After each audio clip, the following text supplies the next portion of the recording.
నచ్చితే నెత్తిన పెట్టుకోవడం, నచ్చకుంటే ఈడ్చికొట్టడం జొన్నలగడ్డ పద్మావతి స్టైల్. మంచి చేసే విషయంలో ఎమ్మెల్యేగా జగన్ను ఆకాశానికి ఎత్తేసి నెత్తిన పెట్టుకున్నారు. కానీ తన నియోజకవర్గానికి సాగునీరు ఇవ్వాలని అడిగితే పట్టించుకోకపోవడం అటుంచితే అవమానించారంటూ ఒక్క విమర్శతో ప్రభుత్వ పెద్దలను పాతాళానికి పడేశారు.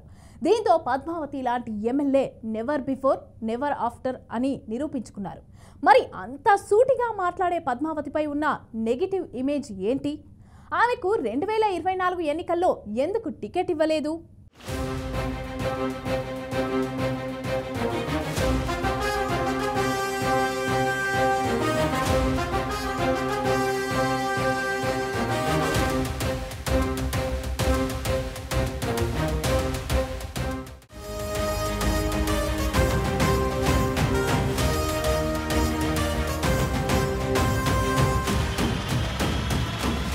అసెంబ్లీలో మాజీ సీఎం జగన్ ని పొగడ్తలతో ఆకాశానికి ఎత్తేసి ఒక్కసారిగా సెంటర్ ఆఫ్ అట్రాక్షన్ అయిపోయారు మాజీ ఎమ్మెల్యే జొన్నలగడ్డ పద్మావతి.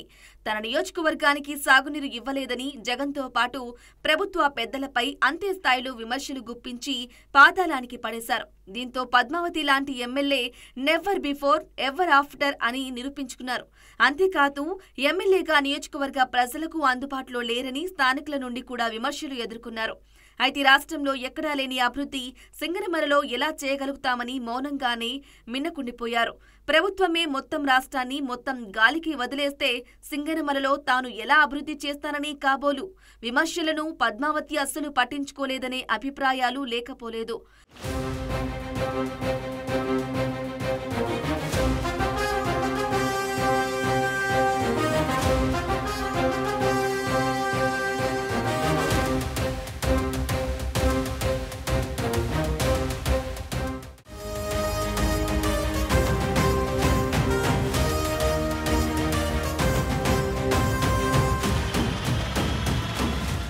అయితే తన నియోజకవర్గానికి సాగునీరు ఇవ్వడం లేదంటూ ఫేస్బుక్ లైవ్ లో మాట్లాడుతూ కన్నీరు పెట్టుకున్నారు జొన్నలగడ్డ పద్మావతి.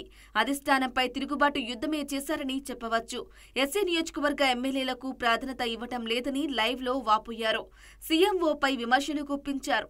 అయితే పద్మావతి మాట్లాడిన వీడియో సోషల్ మీడియాలో వైరల్ అయ్యింది. వైసీపీ శ్రేణుల్లో కలకలం రేపింది. దానిపై సీఎంకి వివరణ ఇచ్చుకోవాల్సి వచ్చింది. అయినా అధిష్టానం ఆమెపై కక్ష కట్టి టికెట్ నిరాకరించింది.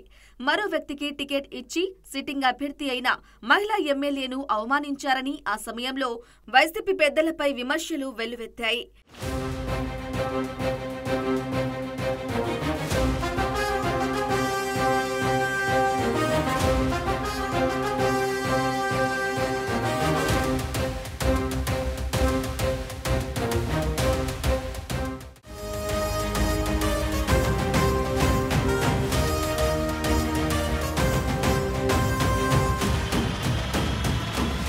ఇదిలా ఉంటే 2019లో ఎమ్మెల్యేగా విజయం సాధించిన జొన్నలగడ్డ పద్మావతికి ఆదిలోనే వర్గపోరు మొదలైంది. కార్యకర్తలని పక్కన పెట్టారని, సొంత పనుల కోసమే సమయం కేటాయించారనే విమర్శలు మొదలయ్యాయి.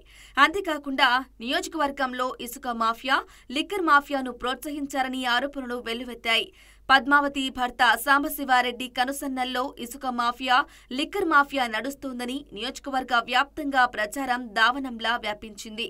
అలాగే నియోజకవర్గంలోని వైసీపీలో 2 వర్గాలుగా విడిపోయి 2024 ఎన్నికలలో జొన్నలగడ్డ పద్మావతికి టికెట్ కేటాయించొద్దంటూ పార్టీ నాయకులు పెద్ద ఎత్తున రహస్య మంతనాలు నిర్వహించారు. ఈ తతంగమంతా అధిష్టానం దృష్టికి కూడా చేరవేయటంతో జొన్నలగడ్డ పద్మావతికి వైసీపీ అధిష్టానం మొండి చేయి చూపించిందని నియోజకవర్గంలో టాక్ వినిపిస్తోంది.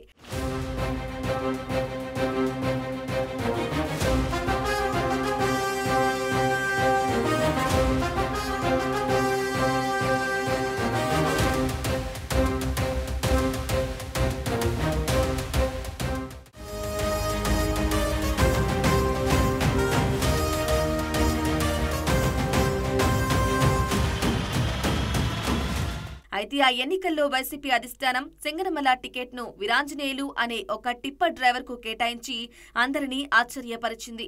కానీ నియోజకవర్గంలో వైసీపీ నేతలు చేసిన అరాచకాలను, ఇసుక దందా, లిక్కర్ దందా, గంజాయి వంటి సంఘ వ్యతిరేక కార్యకలాపాలను తెలుగుదేశం పార్టీ ప్రజల్లోకి బలంగా తీసుకుపోవడం, వైసీపీ నేతల రాజకాలు బట్టబయలు కావడంతో వైసీపీ పూర్తిగా చేతులెత్తేసింది.